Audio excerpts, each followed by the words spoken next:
What's going on, folks? Welcome to tonight's episode of the Run and Gun Podcast. I'm JPeeps.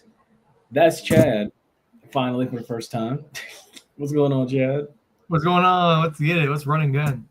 Yes, sir. Ace will be on in a few minutes. As y'all know, Ace sometimes is either running a little late or here or there, something's going on, but he'll be here eventually. But it's good to have Chad on here finally for a podcast. This is long overdue, man. Yeah, it is long overdue. Let's get right into it. I got a lot to talk about. Oh yeah, for sure we will. We will. We're gonna run this intro first. Got a lot going on tonight. College football will be back essentially next month. The NFL Pro Football Hall of Fame game will be on at the end of this month. A lot Thank of you. baseball Final. stuff. Of It's been too course. long. Hmm? It's been too long. It has. It absolutely has. So as y'all It's been know, 5 months. Wait, say that again. It's been 5 months. It has 5 long, miserable months, of course. So yeah, as y'all know, be sure to leave a comment. Be sure to like, share, and subscribe to this channel, of course, too, if you have not already. But with that being said, let's go ahead and get this intro rolling. So kick back, relax, get off your feet. Nice little Wednesday night vibes. Let's do it. Hey, this is JP. This is East. This is Dalton. And you are listening to You are listening to the Run and Gun Podcast.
Yes, sir.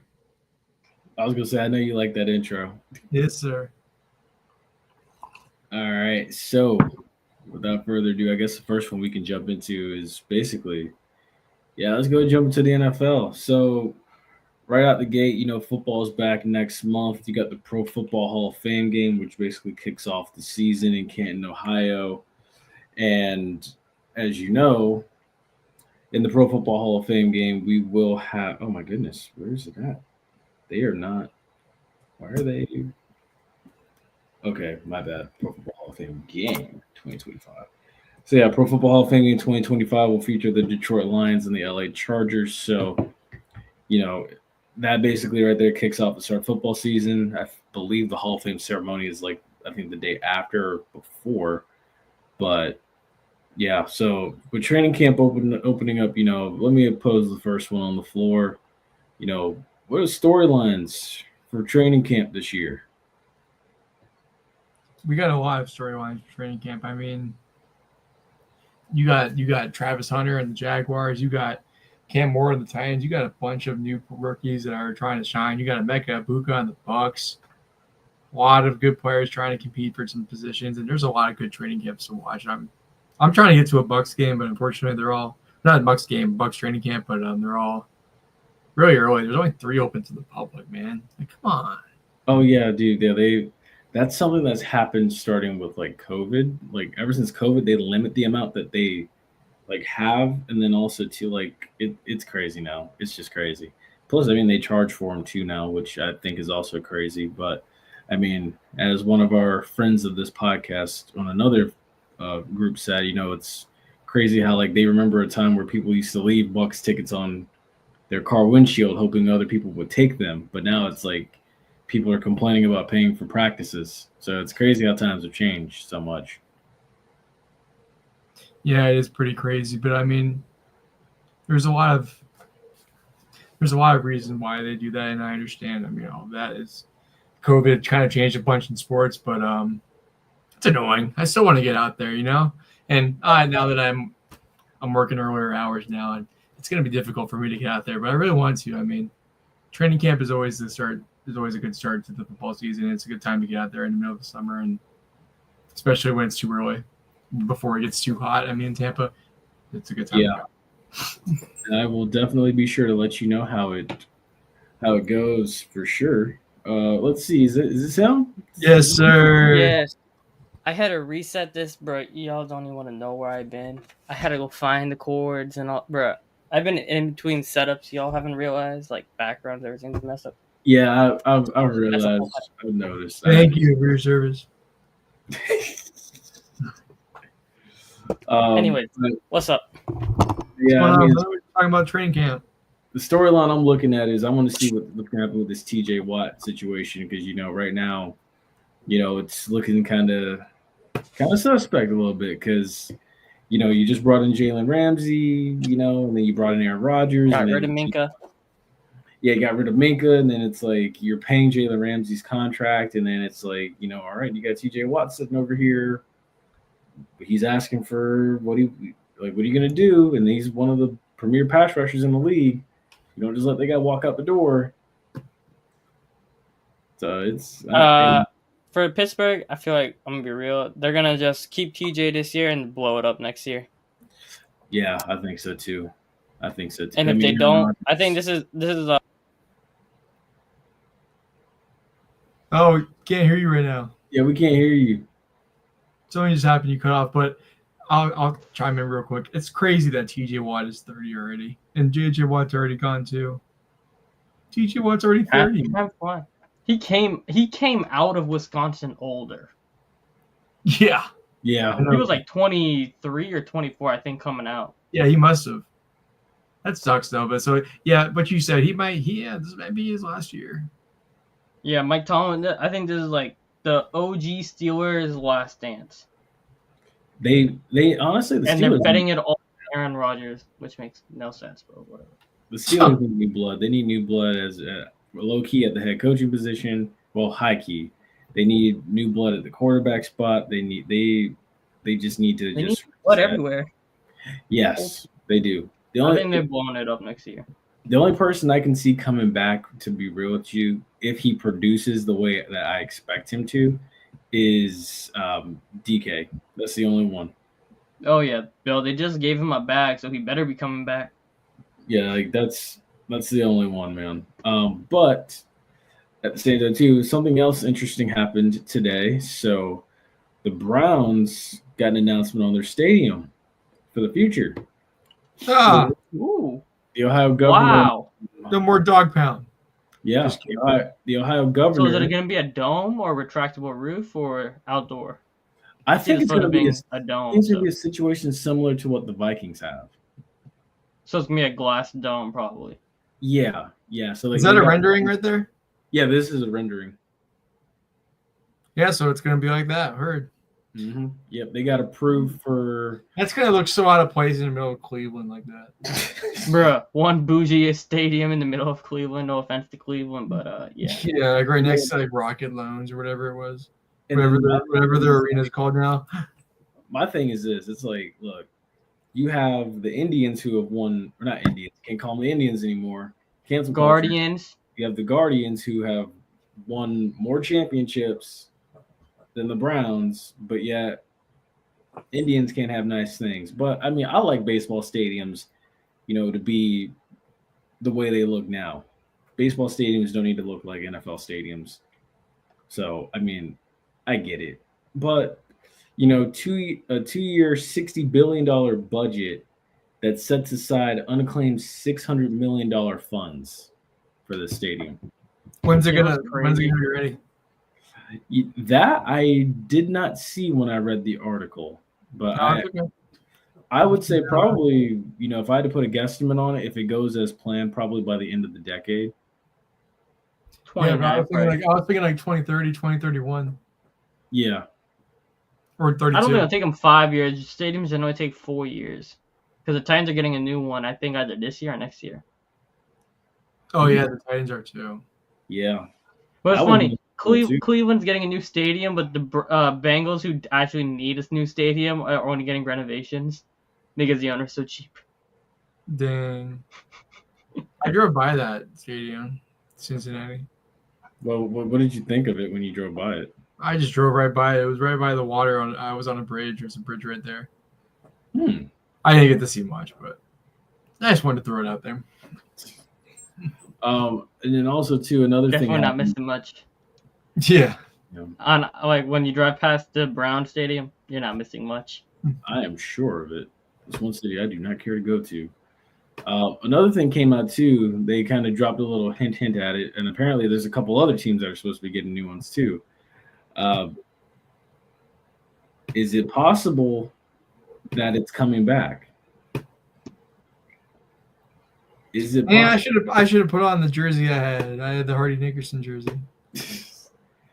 I feel like it's coming to fruition because somebody hinted at the fact that like okay, you have the original creamsicle, but then it's like not like the 90s and 80s and late 70s creamsicle.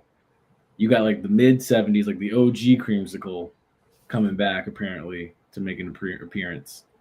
What's the difference between that and what we had last year? So the difference between this and what you had last year's, last year's was a home concept. This is the original one they wore all 76. Right. But the one that you see more of in photos and in videos and stuff, the number is orange one. Yeah, like the number is red, but then the trim is a creamsicle on the number. This one? Yeah, like that. Like, see, that's the difference right there. Like the number is red, and then the trim is orange. But on this one, this is the OG with Steve Spurrier.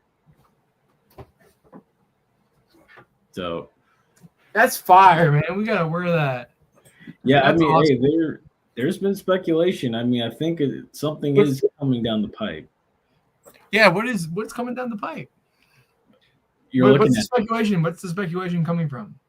The speculation is coming from a video that the Bucks posted a couple days ago. Oh, okay. And you're looking right at it. Okay.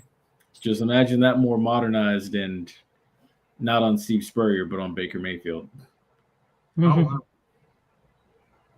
But I think that would be pretty cool to see.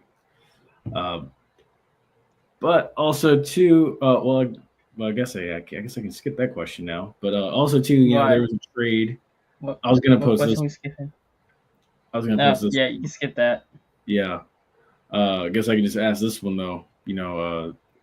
Who won the Dolphins-Steelers trade? Lose. Actually, Dolphins, but then again, the Dolphins just traded for Darren Waller, so that's like a triple lose. Wait, what? He's coming out of retirement? Yeah, he's coming out. Yeah, I have no idea what the Dolphins are doing. They are a disaster waiting to happen. Look, hey, what did we tell our friends from Bang Exchange, VJ or Ace? What did we tell them? We told them, and I'm telling you now, I feel like it's going to be a flip of the coin for the first pick of the draft next year between Indianapolis or Miami. I'm feeling. That's funny. They probably woke up Darren Waller like that scared straight meme.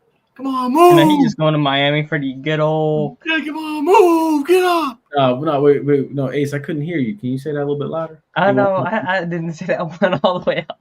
You remember, I was gonna throw a line the other day. Yeah, that kind of. Oh. And Mike McDaniel doing it together. That'll be fine. You need to stop, man. That man trying to recover and stuff. But I'm just joking. Hopefully he doesn't do that. But Miami's not the best place to go. Especially for someone of his history, you don't want to be tempted. So you really don't want to do that.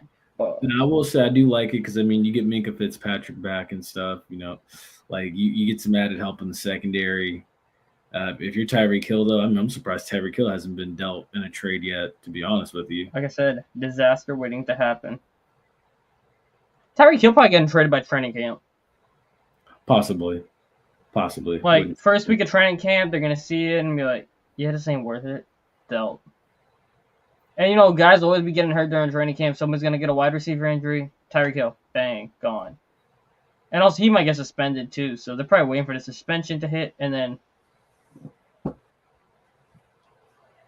Possibly. Now, before we do move on to college football, just want to go over it real quick. Did anybody see the Cowboys Netflix trailer? no.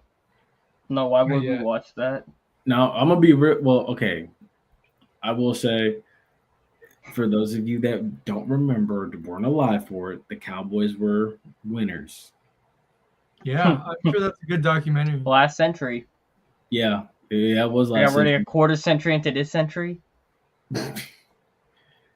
which is crazy. But I mean, yeah, honestly, I mean, when you look at it and look at the trailer and stuff, like it has Last Dance vibes. Oh, okay. Like it kind of because it leaves you with that suspicion of like what could have been if this hadn't been broken up, what could have been if this hadn't happened, like would Troy Aikman be the GOAT if if Jerry Jones hadn't sabotaged this whole thing, which I think he probably would be, to be real with you. But yeah, with that being said, let's go ahead and move to college football. It's a hot take. I was just saying that was a hot take. Oh yeah, it was. But let's go ahead and lead with this very, very, very hot take that had the block really hot.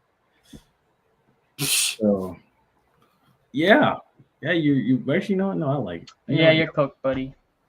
Yeah, so Jeremiah Smith basically just came out and said, I just hate them. He's in reference to Michigan. Just something about them. For the next 2 years, I promise you I will not lose to them. I can't lose to them in the next 2 years. So. No. Bro, let's be real. I'm still not sold on Ohio State quarterback. There you Whoever it is, not moved. Tell me how Sorry, you feel. I'm just trying to see. I'm just looking something up right now. It's not even the quarterback. They lost a lot of guys. I know they did. Like you don't just lose a leader like Jack Sawyer. You don't just lose. JT Tuamaloa. Exactly. You don't lose. Both of your running backs. Oh my gosh, Michigan has won the past. Oh my gosh, Michigan has won the past 4 years. Yeah, Michigan hasn't since Justin Fields left. Ohio State hasn't won. Yeah, but before that, Ohio State won 1, 2, 3, 4, 5, 6, 7, 8 times in a row, and then Michigan won, and then Ohio State won like 6 times in a row before that. But yeah, Michigan's won the last 4. Good job. That's good. I didn't expect that, honestly. Yeah, dude, it's been hardcore. Like coming out of COVID, Harbaugh figured it out, and then it's like Ryan Day lit that fire because Ryan Day said, I wanted to hang 100 on them, but they dodged us. And I'm like, you're talking bold, buddy. But then it's like once you saw them and you went to Ann Arbor, you got ran out of the state. I will say Ohio State has probably got one of the better wide receiver duos in the college football next year with Carnell Tate and Jeremiah Smith. But you lost your both running backs, you lost your quarterback, you lost your best pass rusher, your best linebacker. Yep. It is gonna that ain't gonna be a smooth sailing season. And your court, and I know transfer portal is a thing. Like there's always guys constantly coming and going, but like Big Ten, crazy. Sorry to interrupt, bro, but no, you good. I'm just like sighing, thinking of going from Will Howard to the guys they got now, bro.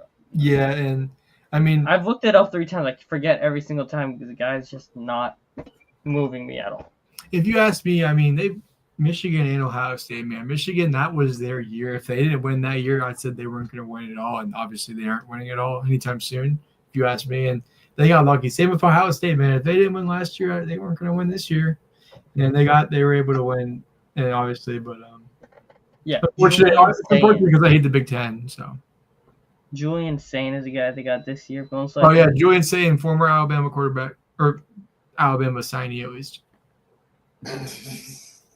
Yeah, most of the guys who duck Alabama before ever playing for them never end well. Yeah, and then they go to like Ohio State or something. Caleb Downs though is really good. He's still at Ohio State. I was gonna say, yeah. Wait, Yeah, Chad, I'm talking mainly like a Blake Barnett kind of guy. Mm-hmm. Tola Tagovailoa was all right, but like that Yeah. was in Maryland. Yeah.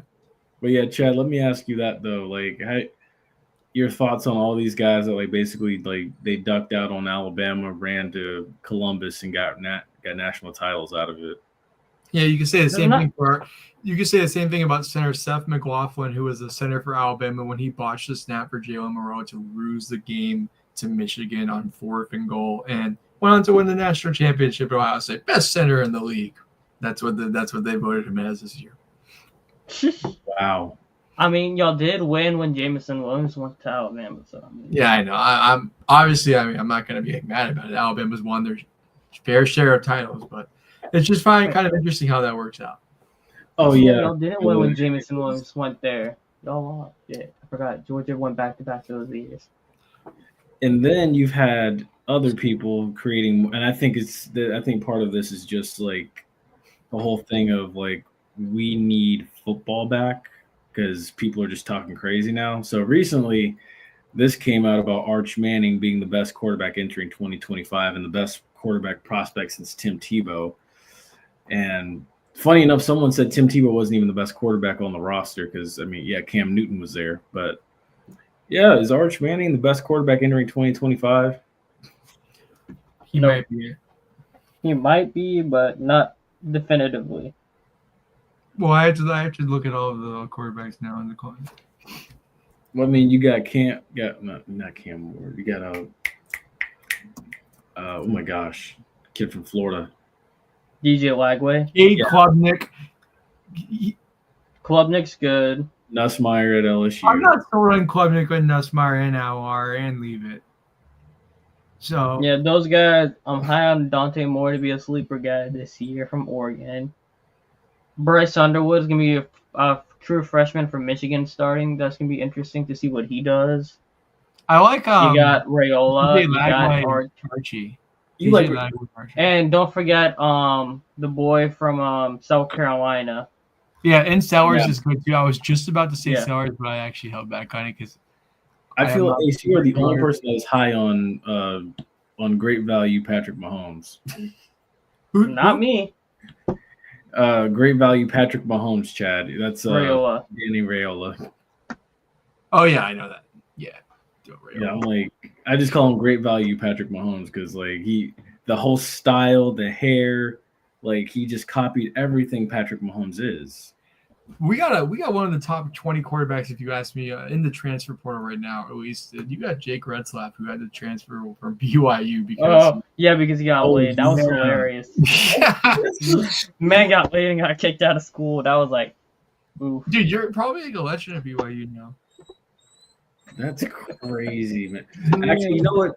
Let me ask you this too, Chad, because we talked about it last week. What do you make of Thomas Castellano's statement about playing Alabama and how Saban isn't there anymore? Can you please quote it? Oh man, now I got to go back and find it. Could you He was yapping saying we're not moved or something like that. He We'll says see. it's not the same Alabama. Yeah, He's well, talking mad nonsense. Well, it's been 1 year, so we can hold back. Yeah, he said. Wait, here we go. Yeah, he said they don't have Nick Saban anymore. Pretty much. We got all those 5-stars still coming in. Exactly. That's my thing. I'm like, and then Alabama like recently just recruited. We have like one of the best classes. So yeah, Nick Saban's still helping out and consulting. I'm like, he still has his own office in that facility, if I'm not mistaken. Yeah. But that is, I mean, obviously, people want to the fact that he's saying that's like, this is my Super Bowl. I want to beat Bama. Yeah, no, that's crazy. Because wait, here it is right here. Why are you telling us that? You don't need to tell us that. He said, I I dream you of ain't playing gotta against tell us that. Alabama. Yeah, I dream of playing against Alabama. They don't have Nick Saban to save them. I just don't see them stopping me. Oh, that's the quote. Word. That's fine. Like That's this. fine. He's just yapping. Be confident in yourself. This is true. You can be confident, but you're also poking a very big bear when you do that. You do. You are. Yes. You Diego are. Pavia talked worse about us, and he beat us already. That's true. Diego Which Pavia. hey, and October 4th is, for a lot of reasons, a very We're gonna kick their butt. Bama's gonna kick Vanderbilt's butt this year.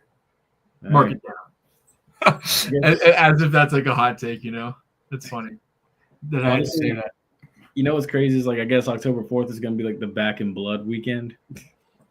Because I mean, you got Vanderbilt playing Alabama. Alabama's looking to get revenge. You got FAMU playing Valley. FAMU's looking to get revenge for that. Basically, two underdogs that won that really in your wildest dreams you would never even imagine beating the other. Can't believe Valley, bro. Yeah, dude, that was. The games are that week. I'm gonna check. I just want to see if there's any other ones. There might be more.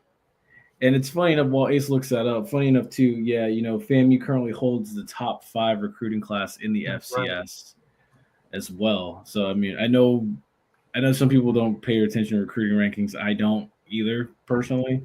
It's something good to point out. But again, I mean, much like with any other school, you know, that to me that doesn't mean anything unless you put the plan in place and execute it on the field. So again, I mean, we'll see. I mean, Colsey's done a good job with recruiting and stuff. I've heard good things out of Jet Petty, you know, taking over the reins at quarterback and stuff here during the summertime and everything and leading up to fall camp. They say he's looked really good throwing the ball. And then, of course, I mean, you know, the addition of Coach Mo. I mean, Coach Mo's been kicking their, you know, what's consistently with summer workouts. So that's a beautiful thing to hear, too. Yeah, it should be a good year for them. It should, yeah. That's good news to hear. All right, so there's another one, Boise State Notre Dame, but that's not really a revenge game. That's a sneaky one. You got Kentucky, Georgia. Didn't Kentucky almost beat Georgia? Yeah, they pushed Georgia to the end. That game is on October 4th as well. Boise State, Notre Dame is that week. That's gonna be a blowout. Florida State, Miami is also that game week. Clemson, North Carolina. Texas, Florida. Now, you know, there's a storyline there too. The Mannings have never beaten the Gators. A Manning has never won against Florida. That's gonna happen.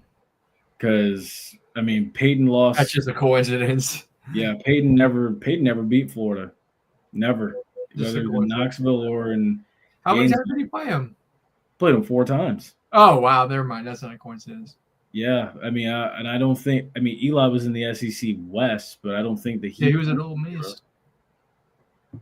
Let's see. You got Penn State, UCLA. I don't know if Nico is going to actually be able to keep up with Penn State. That might be a blowout. Minnesota, Ohio State's trash. Michigan State, Nebraska. Colorado, TCU. 99-03. Yeah, Colorado, TCU's all right. Florida versus Ole Miss. Texas Tech, Houston. Any other games that are good? So I'm looking here. Nah, not really. So I'm looking this up right now. 99-03. Okay, well, I guess I did lie. I lied. Okay, so 99-03 is when Eli played. Eli actually went 2-0 against Florida, but still, I mean, that's now okay. That's 2-4, and then okay, let's see when. I don't really think Archie's dad had. Let's see, Archie. When did Archie play Ole Miss? Because now I need to really see this. Because right now it's like the Manning family's 2-4 against Florida. Does this matter? No, I was thinking, like, is this like a big deal? This is because I mean, like, people always talk about it. They're always saying, like, you know, like Peyton never beat Florida, no matter like how many times like they matched it up. I think like the best game Peyton had was like a 63-30 loss. So like he did his best. I could say that. Let's see, 68-70. So Yeah, Archie never played Florida. So I mean, yeah, as it stands right now, yeah. Manning family's 2-4 against the Gators.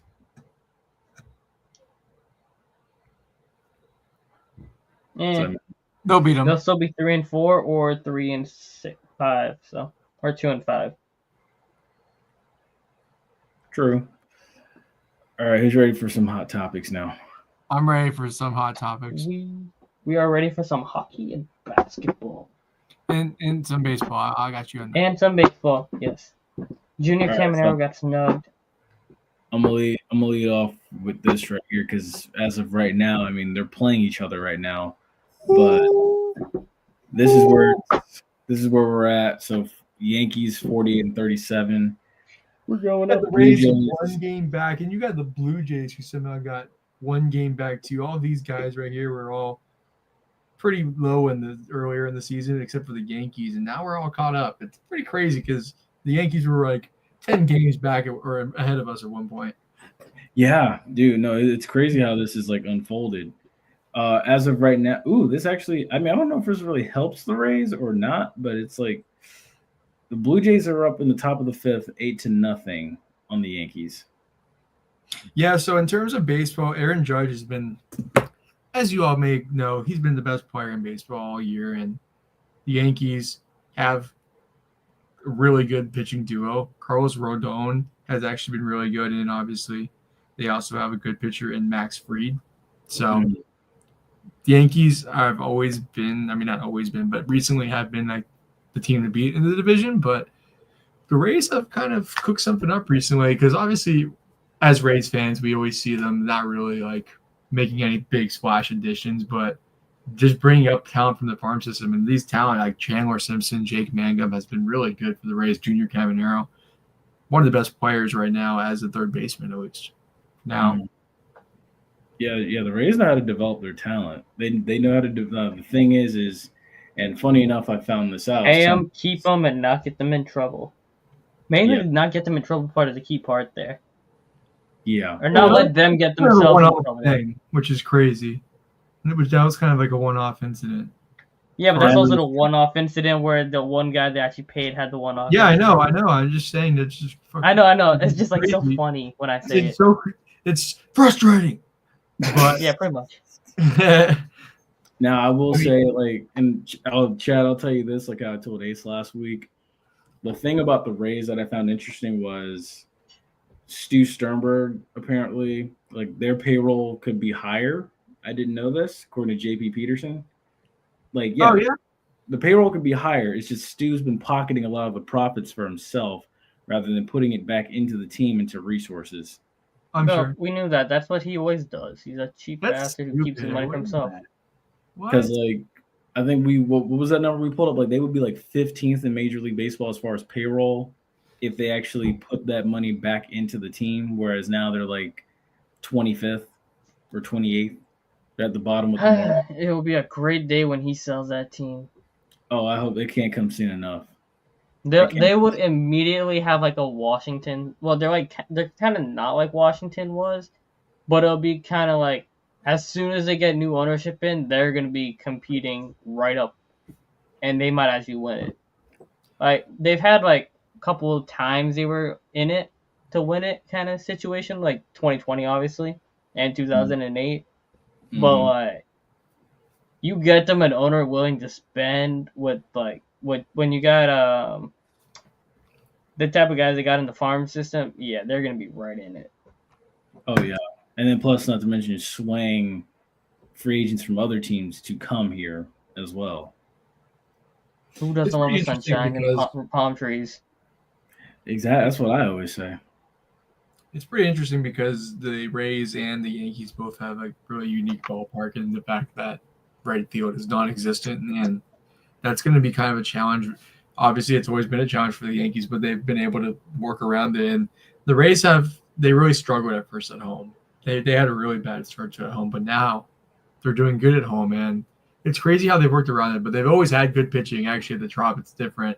It's a lot different than Steinbrenner, but they always did better at the Trop than they did at Steinbrenner, and it just shows that this it's gonna really like come down to like where the Rays are playing. Because if they're playing away, you can hit the ball deep to right field and it's gonna be a base hit. But if you're at the Rays, that's gonna be a home run every time, and that's gonna benefit them, and that's also gonna negatively affect them. So it's gonna be something to watch because their bullpen is definitely a lot less deep than it was before.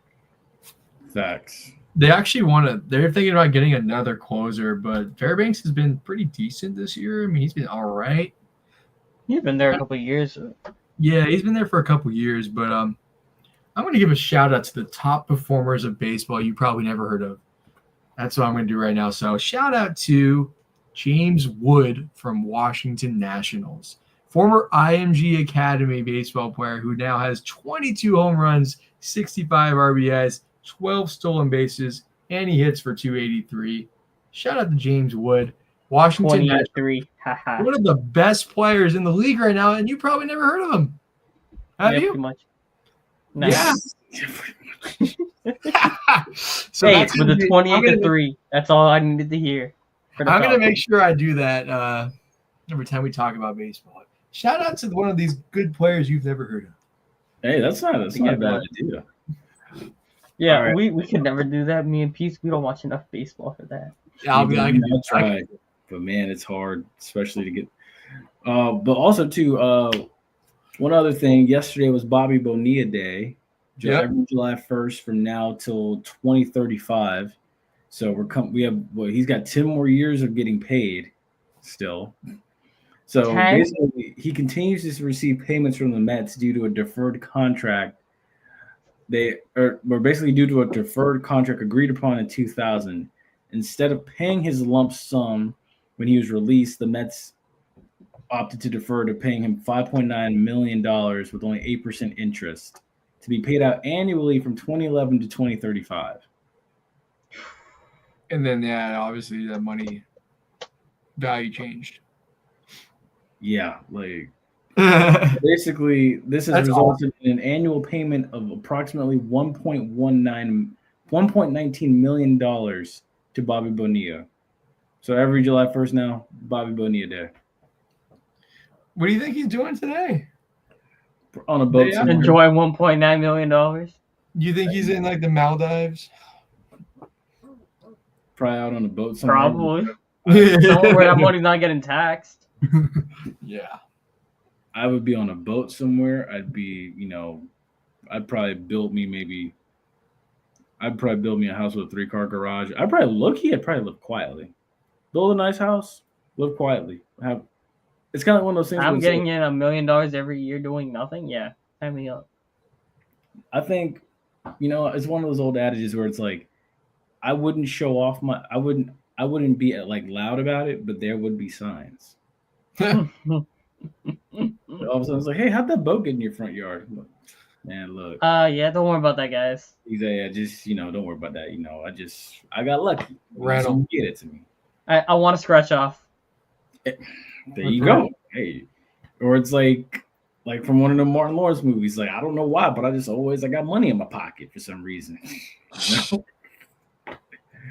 Oh God. But hey, tell us about this NBA draft, man.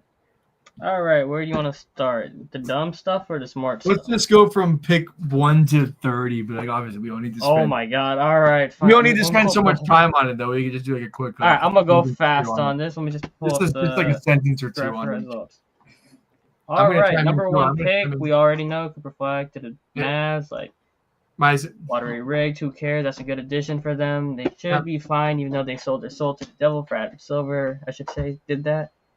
Gave them a super team pretty much. They got pretty deep front court depth. They're going to be competing in the West for sure. Depends on his development. I don't think he's a 1A type of guy, but he'll be definitely a 1B. It's kind of almost like how Jaylen Brown is. Not a 1A, but he'll be a very good Robin. I think because he's a 2-way guy. In general, if you're going to go that hard, it's going to be kind of hard. AD's going to be the 1A? For this year, I think he's AD going to be the 1A. Or hopefully he don't get hurt. He is. We all know it. It's going to be interesting. Kyrie coming back in probably March, April. Going to be interesting. Dylan Harper to the Spurs at 2.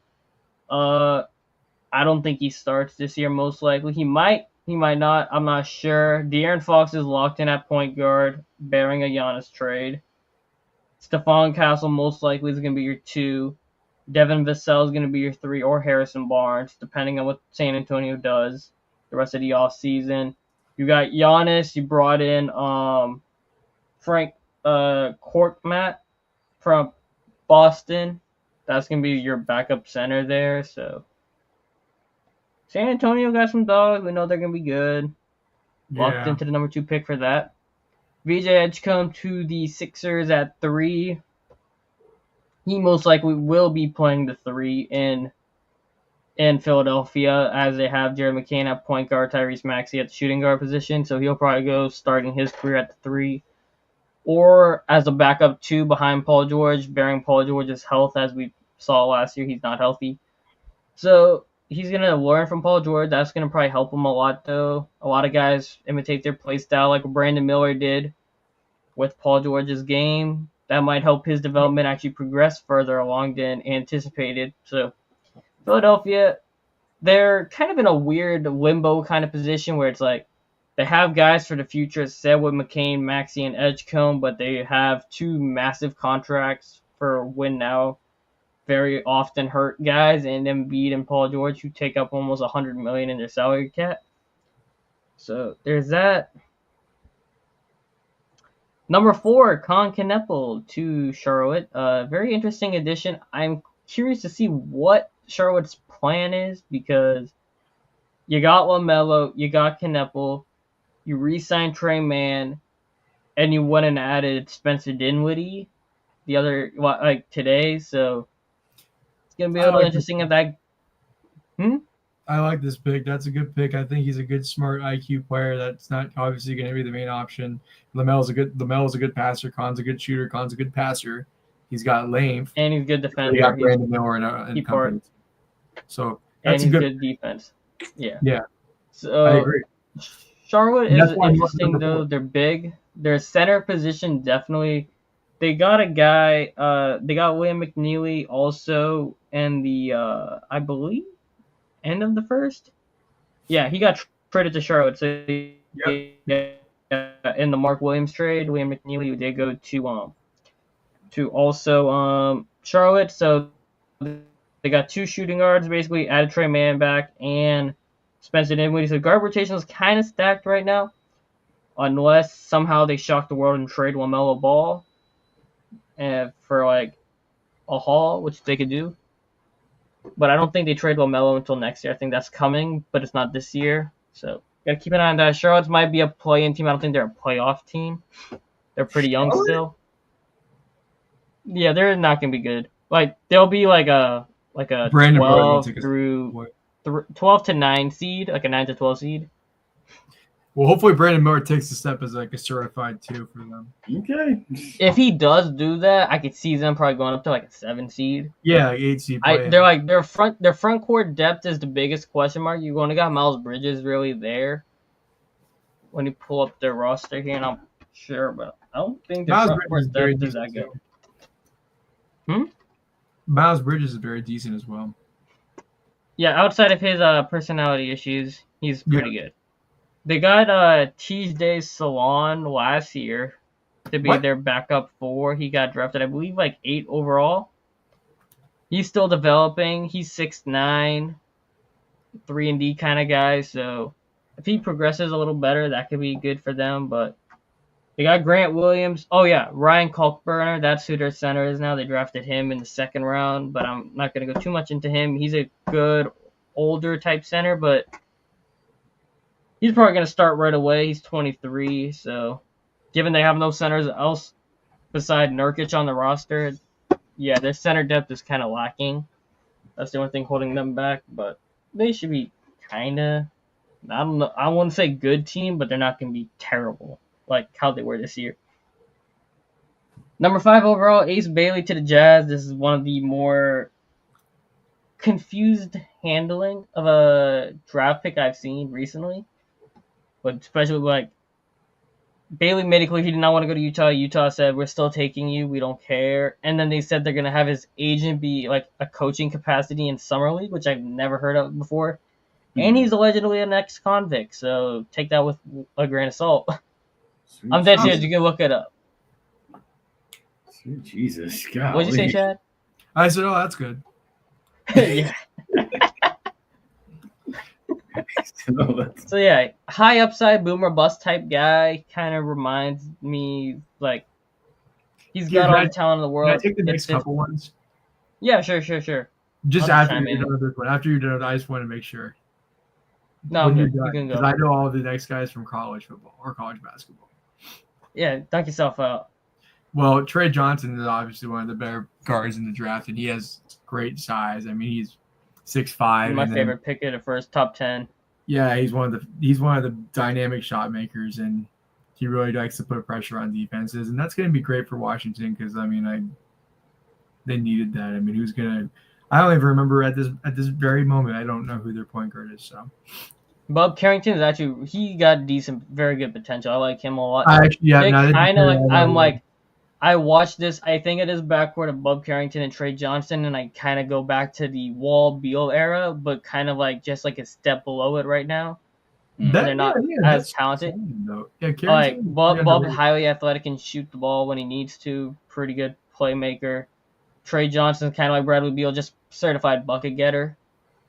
So it'll be interesting to see what they do, but that's a very good starting point. You get Alex Sarr there too. I think they might be sneaky.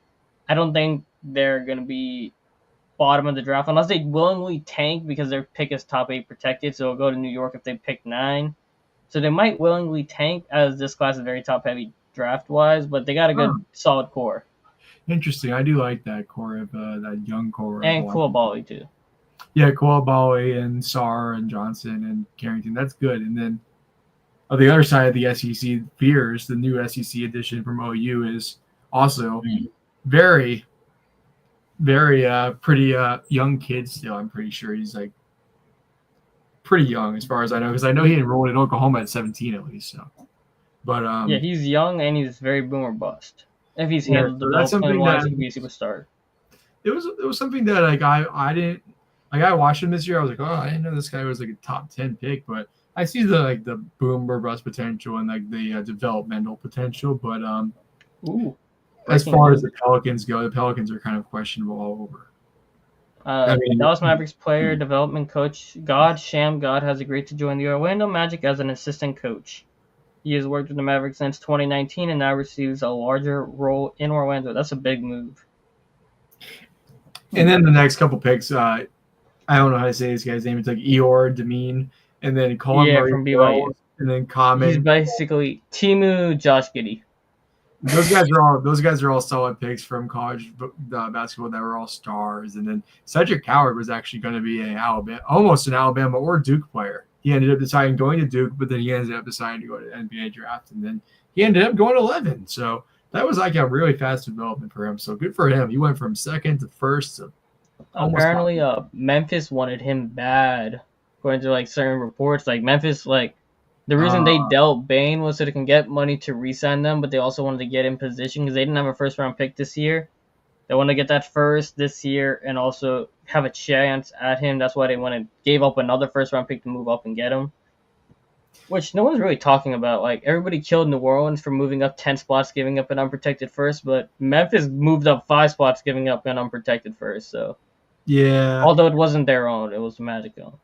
That's a good point. And then the next couple picks, I'm not sure on international ball. You got a guy from France going into the Bulls, but you want me to take him? Yeah. All right, Colin Murray Royals. Okay, this one's kind of confusing. I don't know what the Raptors' plan is, especially with Masai Ujiri getting fired the next day after this pick, which was very confusing. He's only 6'7", but he's good, but 6'7". Yeah, and they said there might be fit issues with Scotty. I'm not sure, especially when Brandon Ingram also there now, so he's probably going to start as a bench player. In the top 10 is kind of questionable to say the least, but it is what it is. Kamran Malawach, he's really solid, tall, good addition for Phoenix. Booker's been needing a center for a minute. He's 7'1", 253, dude. Yeah, that is a solid like that is a big solid man right there. Yeah, And he and can shoot the ball Oh really my good, so I God. like that pick a lot. he handled Noah Alabama. Sengun. Dude, 7'1", 253 is crazy. He handled Alabama, man. Yeah. Noah Sengun from France. He's like the prototypical 3-and-D kind of guy. He's 6'10", 204, big rangy guy. Really good on defense. If the shot comes along properly, that could be I don't know about a star, but I would say almost like a taller Mikal Bridges type guy, like a really good role player for them, especially with they have Matas Bucelis and Josh Giddey kind of core. That could be good for them at power forward. Derek Queen. This was the dumbest decision of the draft, but I know what the Pelicans are doing. The Pelicans are basically prepping to trade Zion at the end of the year or at the deadline. Zion won't be there by the start of 2026 season. Zion will be gone. Derek can All the literally be what moves they to wanted Zion to be. exactly like all the moves I've seen the Pelicans make tells me they are getting ready to move on off Zion. I would. They should. And when they trade Zion, they're gonna get a decent return for him, so they shouldn't be terrible. You got Fears, you got Poole, you got Trey Murphy. There's been potential rumblings of dealing Herb Jones to the Warriors. If they go get Kuminga, that's another guy that gets just Herb Jones is so that's another good. guy you just replace Zion at the small forward, power forward position who can get buckets. Derek Herb Queen, Jones bucket Warriors are getter. good. I would say this with Derek Queen, he got to lose some of the weight at 6'9". The weight got to drop honestly. If he drops some weight, gets down to maybe like a 230, that he's gonna be a star. Yeah, Like 248. a 235, he's 249, 248 right now. You drop that down, or like if you want to stay at 248, make that 248 of solid muscle instead of 248 of like mass. You know what I mean? There's like you look at Paul. Paul's 6'10", 250, but that's solid muscular 6'10", 250, not like a Zion 250. Carter Bryant to the Spurs, great 3-and-D guy. Still got potential. Pretty young. He Yeah, I could don't know turn into a anything about star, that. I don't know anything about Carter Bryant, Thomas, and I watched college basketball all year. Yeah. All right. So yeah, Carter Bryant, 3-and-D guy. He's got potential to be more than that, but right now, really good defense, really good 3-point shooter. Depends on where his potential goes. That's a good pick for San Antonio. Sorber is basically your traditional kind of center, like very good shot blocker, rim runner type guy. This pick was kind of questionable, but I can see is like they're gonna move off Hartenstein soon, so they can pay because remember they got to pay J-Dub, they got to pay Chet, they're gonna have to pay Keyston Wallace. So a guy's contract like Isaiah Hartenstein, you can't afford him when the second apron. So that's gonna be your backup center, or potentially you move Chet to power forward and you move Jalen Williams to small forward. What Lou Dort there with Shea, and that's your center. But most likely he'll be your backup center in a year or two. He probably spend time in the G League if anything. Yeah. This pick for Portland, Yang Hansen, they're comping him to being basically like a Chinese Jokic, but more unrefined. Like he's got like if you watch him play, that's a good way to describe it. He got Yao Ming comp because he's Chinese, but like if you watch him play right in the Chinese basketball league, the man passes like a point guard at 7'1". Like he got crazy passing skills, right? And he can dribble the ball a little bit better, decent. And so I don't think he starts this year. They got Donovan Klingman, but I see the vision what Portland's trying to do there. Yeah, you just got to speed up his game. Gonna let him. They're gonna season him, mature him a little bit, bulk him up, and see if they could turn him into a guy. Most likely he'll be a backup big, but he has really good potential there. Behringer to Minnesota. This is the Rudy Gobert replacement. I'm shocked Rudy Gobert hasn't been traded yet. I'd expect that coming in the next year. This is his replacement right here, so I'm not really too worried about that. One of the better picks in the draft, Walter Clayton to the Jazz. Keontae George, highly expendable now. Keontae George was a high shot chucker, basically, inefficient shot chucker. Yeah, Walter Clayton is going to come in, be your starting point guard probably day one. Next to Isaiah Collier, you got Lauri Markkanen, you got Ace Bailey, they're trying to trade Walker Kessler. I believe they drafted a center also in this draft, but I have to double check that in the second round. But Jazz got some pieces. They got a bunch of picks. If they want to make a big time splash, Ace Bailey and picks is a good way to start to get a superstar.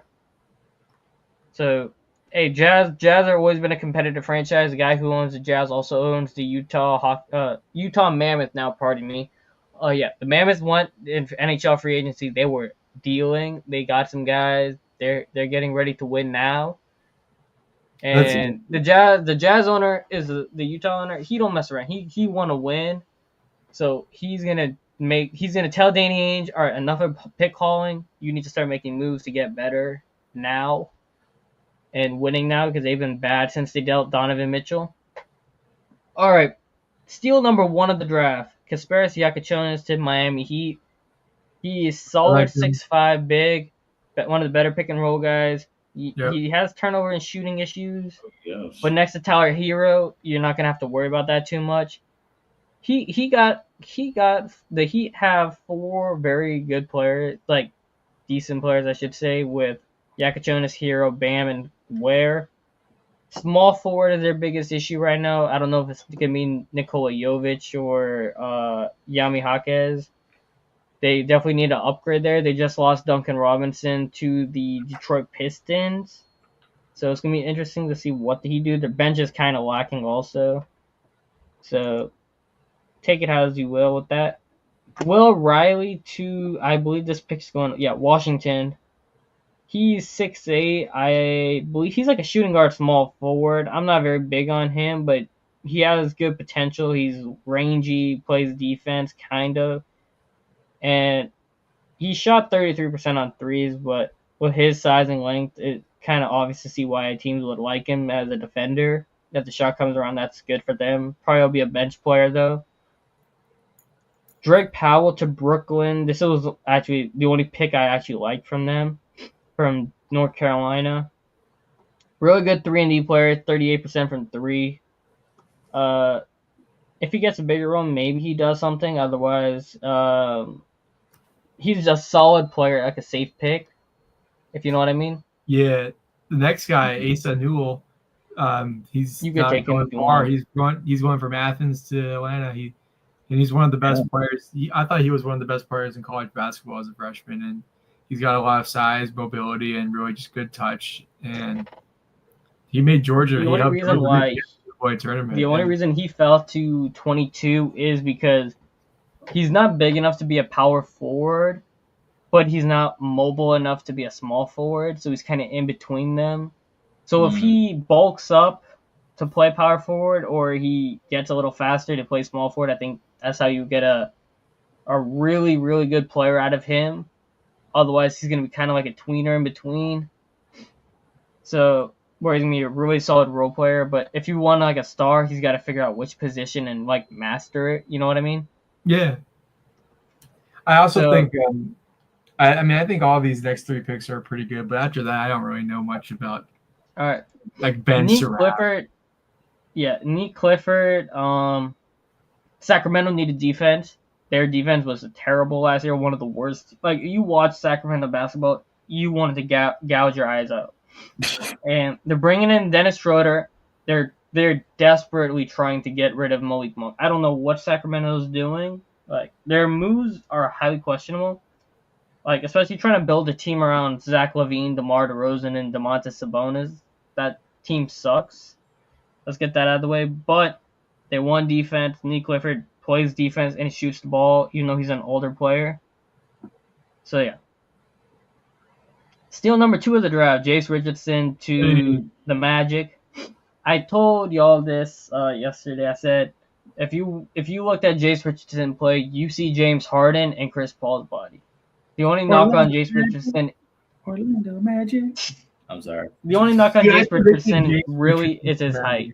I predicted it, like middle of college basketball, just for fun. I would just be joking around, like this guy's gonna be on the Magic because I knew we were gonna get a guard all season, and I'm like, we need a guard, and I knew Kasparas, I knew all those guys were gonna be drafted by the time the Magic were on the clock. So I always just said, we'll get Jace Richardson. Fears was supposed to be like a 16th kind of guy, and then he went off in the SEC tournament and the NCAA tournament. It he just rose become his more and stock more to top likely. 10. And then Jace Richardson went to the combine, even though he was phenomenal in the tournament. And they said he was 6 foot, like 0.75 or whatever. And his stock fell. Because, whatever on that. But the Magic brought in Tyus Jones, so he's not going to play at all probably this year, if any. So he'll probably spend most of his time in the G League practicing, getting reps, all that kind of stuff, building the body. And if you look at him, he's still like a little kid, to be honest. So he might still be growing. I'm not sure. If he has a growth spurt, that's a star right there. If not, he's definitely an upgrade from Cole Anthony for next year, especially when the Paulo Max contract hits next year. You're going to need all the cap space you can get. Having that guy on that contract is going to be really good for your bench.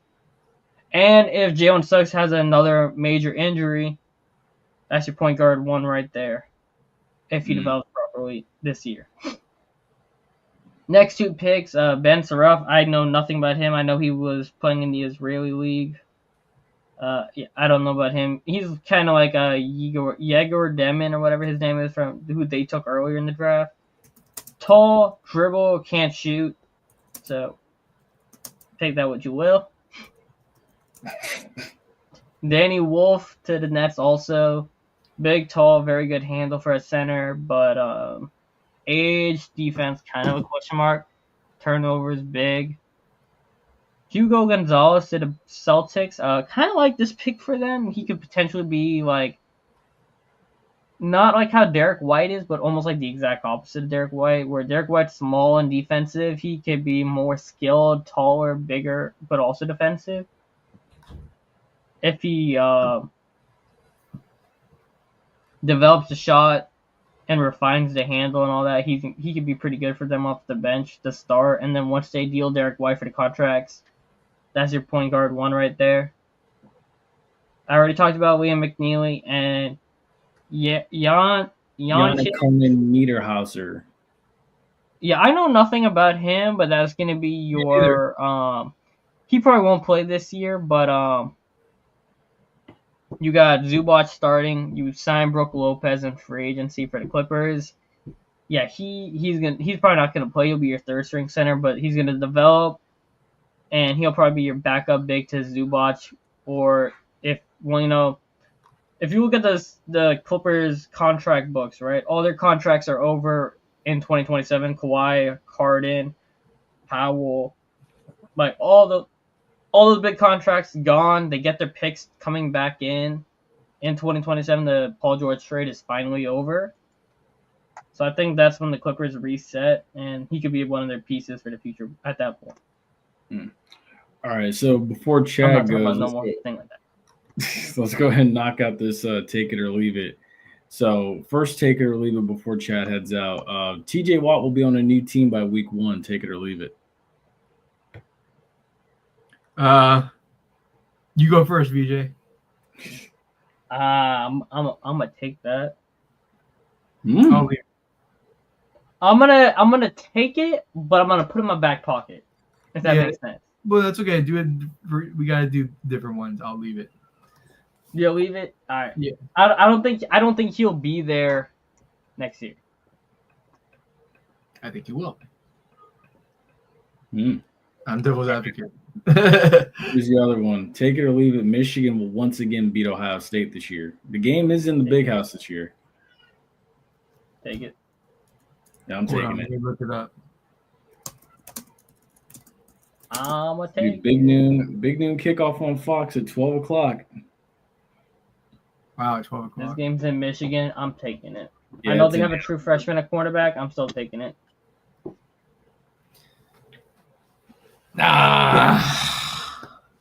Leave it. What? Ohio State got that. Jeremiah Smith is phenomenal.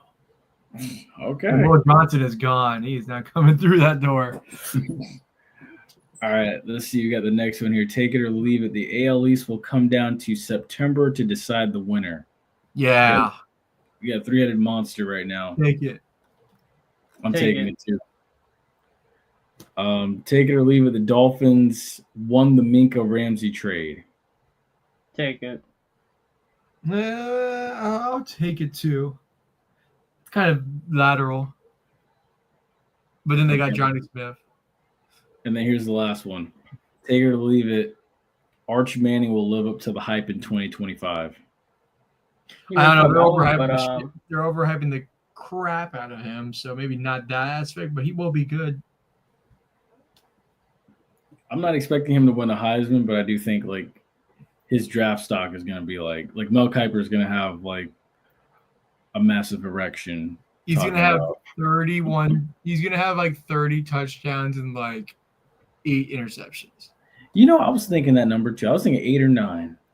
We are on the same page here. He's going to be like 30 and 8, and then he's going to have like 3,900 yards or something. True. He needs that. No, like 3,800, 900, or 4,000 or something. If Texas is going to he also runs. He also runs. He's going to do good, maybe, but also I think he's going to stay, though, and do even better next year. Yeah. I would. I don't blame you. All right, so. I wouldn't want to go to the disaster. I think they'll watch and see who gets the first pick, though. If it's like Miami, he ain't coming out. They ain't going to that disaster of a team. All right, so NHL draft. I got to hop off at this point, but BJ is going to cover this point, but I will definitely be back. Bet. All right. good, man. See you, Chad. We will see more of you. Yes, sir. Hey, this was the first one of Penalty Talk to show up for us this season. Season finale. Thanks, everyone. Shout out, Chad, for being the first one to join us. Yeah. Well, I appreciate you, buddy. I'll be back. Thank you. Hey, that's a good way to end right there for It him. is. All right. What are we talking about in the NHL? Which one do you want to talk about, I should say? I was going to say, we just hit on this quickly. All right, draft.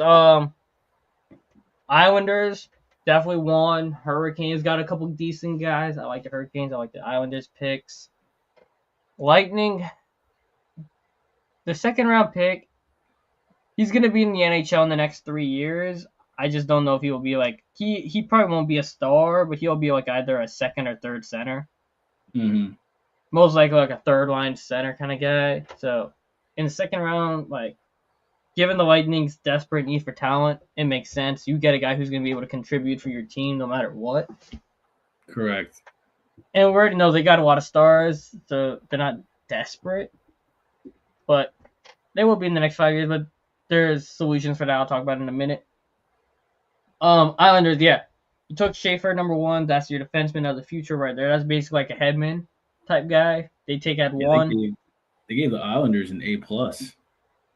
Yeah, they nailed it, bro. They got Victor Eklund, I believe. Yeah, Victor Eklund. I went 17. Let me just double check. Let me just pull up the draft. Like 16 was Victor Eklund, 17 was Kashawn Aitchison. Yeah, that was a defenseman. They took another defenseman. I believe he's a right shot, if I'm not mistaken. They need all the help they can get on that team. They were desperate need of talent. Oh my God, the Islanders. Remember, they were with the Lightning in them conference finals, and they kept getting beat. Yeah, but this team is gonna get younger. They're gonna get faster. They got a really good player in Cole Eisman, who's going back to college this year, but he's gonna be back in the NHL next year. He's gonna be a star, I think. So they got a couple guys there. Like the Eklund pick. Yeah, like they got some boys over there. They'll be good. Second pick was, I believe, Michael Misa. San Jose going to be dangerous in the West in the next 3 years. Y'all mark that. They got Yaroslav Askarov at goalie, and they drafted Jonathan Ravensburg. I don't know how you say his name. He was the guy who got drafted 30th. But trying to see if I can find it here. I can't say his name, but he's a really good goalie too. Yeah, Joshua Ravensburgen. Yeah, Joshua Ravensburgen. Give him 3 years, he'll come to the NHL, bro. That is one of the best goalie tandems in the league. When he gets to the league, goalies generally don't go in the first round, but when they do, they generally hit. Like they're generally like star goalies. See Vasi. Yeah, they are going to be dangerous in the next 3 years. You got the number 1 pick from last year, Macklin Celebrini. You got William Eklund. You got Will Smith. Not related to the other Will Smith, but yeah, Will Smith. They got a couple of boys over there. Sam Dickinson at defense. Yeah, they're gonna be dangerous really soon. Remember, the San Jose was dangerous back in like the 2010s Yeah. with the Brent Burns Sharks. Yeah, they're gonna be back. They were down a couple of years, but they'll be back. Not worried about them. Another one of my favorite draft classes. Definitely not the Nashville Predators. They gave the Predators an A-. Yeah, definitely not them. I don't know what the hell they're doing. Gave the Brady Mammoths. Martin at 5. Brady at Martin at 5 is like taking Anthony Richardson at 5. Actually, not really. He's 6 foot, but he went above guys. Okay, I'll say this. That was like Mitchell Trubisky going 2. There were 2 guys, James Hagan and Porter Martone. Yeah, I'm gonna be real. I like both of them better than Brady Martin. But what Barry Trotz do? What do you want to do? Philadelphia Flyers, I really like their draft too. They got Martone at 6. Boston Bruins got Hagens at 7. Bruins are gonna be bad next year, most likely, but they got their center of the future. I was to say they weren't much this past year either. Anyway, Winnipeg is there. Blackhawks, they're kind of so.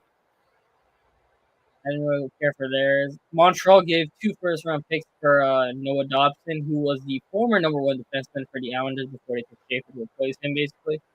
Mm-hmm. Wow, they give the Lightning a C.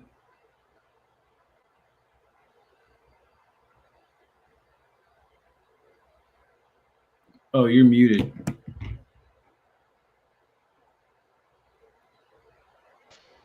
You hear me now?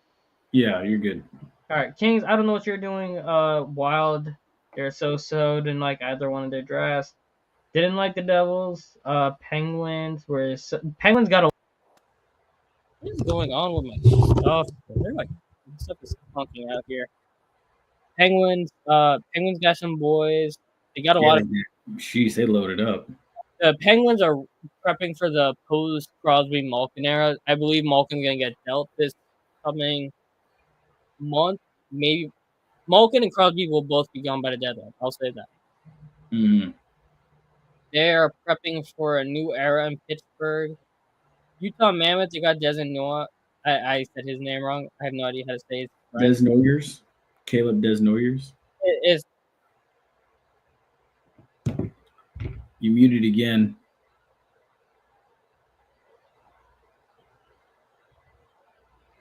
Sorry, my dog vomited on my cord. I had to wash it, so it's kind of all wonky. It's a long story. Anyway, they got some guys in Utah, Vegas.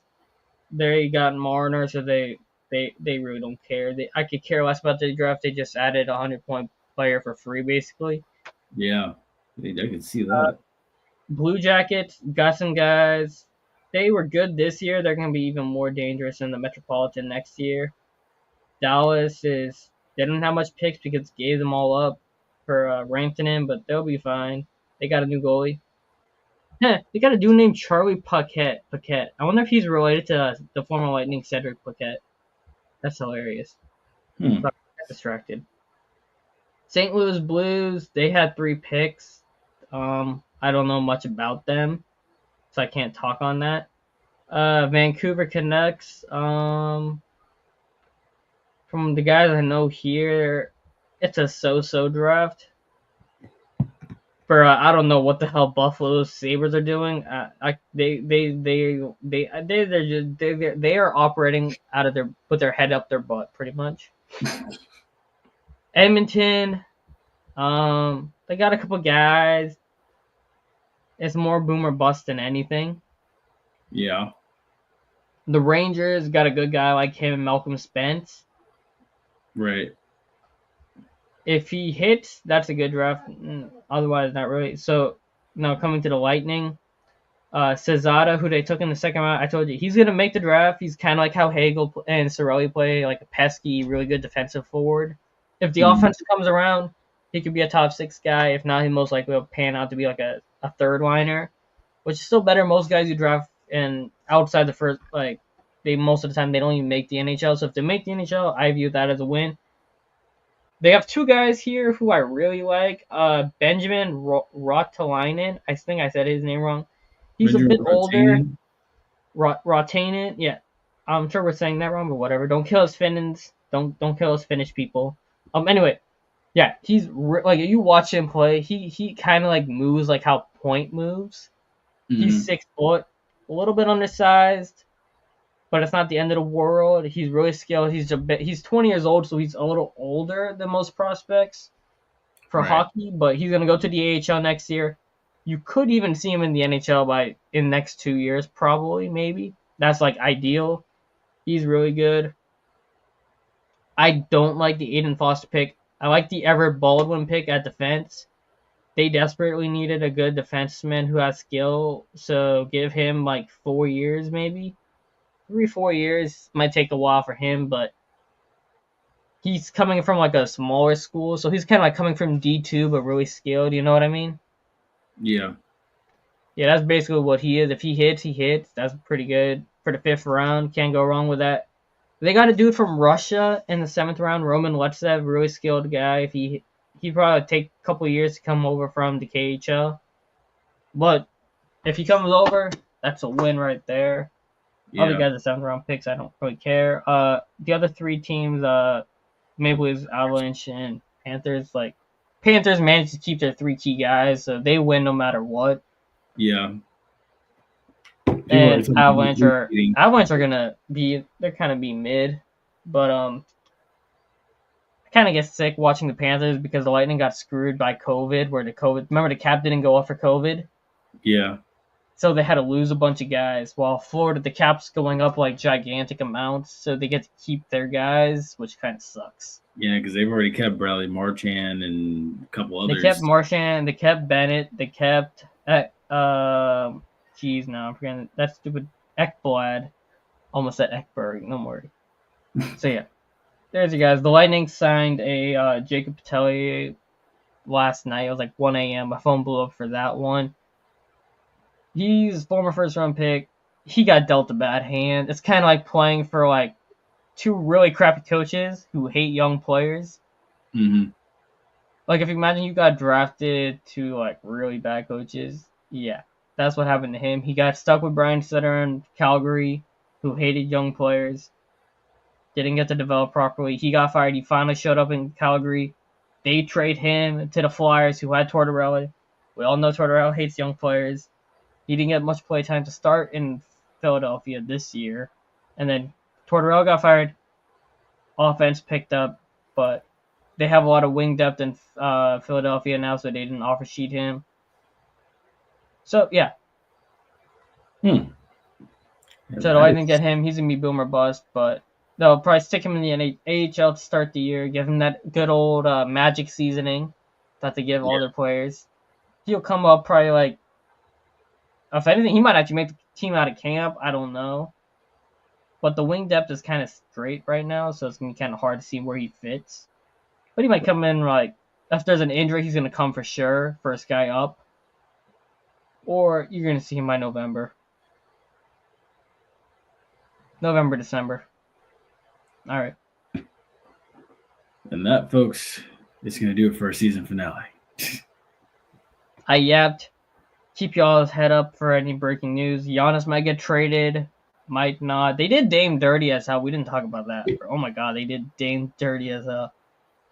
Oh, yeah, that's right. We did talk about that last night at the bar. But yeah. Miles Turner got signed, so Giannis knew about that. And Dame posted the snake emoji, so yeah, he's mad about that. Hey, Dame's going to go to a contender. He's going to chill the year, recover, be back by March, April, and he's going to go off in the playoffs on a revenge tour. I'm not worried about the Achilles for him too much because he shoots more than he drives. Mm-hmm. He's not like an athletic guard, so the Achilles shouldn't stop him from shooting like that. So I can see Dame being all right. He'll probably have like 2-3 years in a lower role. He won't be a superstar, but he'll still be a very good contributor for somebody. And he's getting paid $22.5 million for 5 years, no matter where he goes. Must be nice. Freaking hell. Well, folks, that's going to do it for us this evening. on our season finale. Definitely make sure you stay locked into this channel. We got a lot of preseason previews that are going to be coming out even after our, short hiatus here. We will be back starting week 0 of the college football season.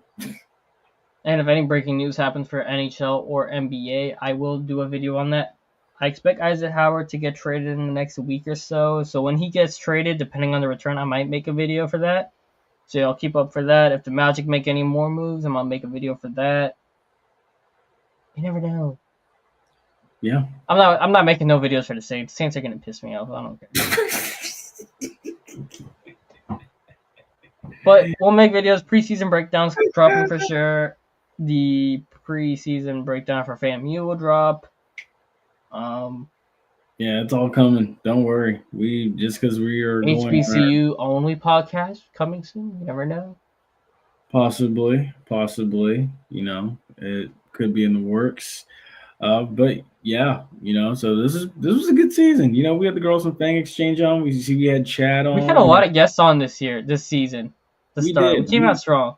We had your boy Trey from No Disrespect But on here. Mm-hmm. We had somebody else on. Oh my god, I'm feeling so bad now. We had Allison on last season. No, this year was Allison. We had the new intro for Allison. Oh my gosh, wait, was it? Oh my gosh. Yeah, bro. Oh my god, you're tripping. I must be. I think it's because I'm hungry. 2 months ago was Trey. That was for the draft. We came back for the draft. Yes, we did. We came back with Nayron Jenkins. That's what it was. Yes, we had Nayron on. Then too. we had Trey on. Then we had a draft recap. Just us. Then we had the Fang Exchange. Yeah, we did good this year. We did good. And, how many episodes did we do? We did 14. Much better than last time when we did 28 straight. Like, bro, that was hard. 26 straight, bro. That was hard. That was. I mean, we started week 0, and Hey, we're gonna do it again though. Yeah, I guess we are. We did week 0 all the way to Super Bowl Sunday, or after that Wednesday after Super Bowl Sunday. We, like I said, can't stop, won't stop, don't even know how to stop. And then we came back for free agency this year. Let me not quote him because he actually just got off today.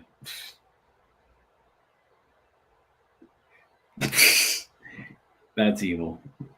I can tell by the look on your face that I know that was messed up. All right. I'm gonna stop. Okay. Anywho, yeah, thanks so much for a wonderful episode, wonderful season of the Running Gun Podcast. Me and JPeeps will be seeing you shortly throughout the breakdowns and whatnot. Change is coming. You never know. New stuff will be coming in.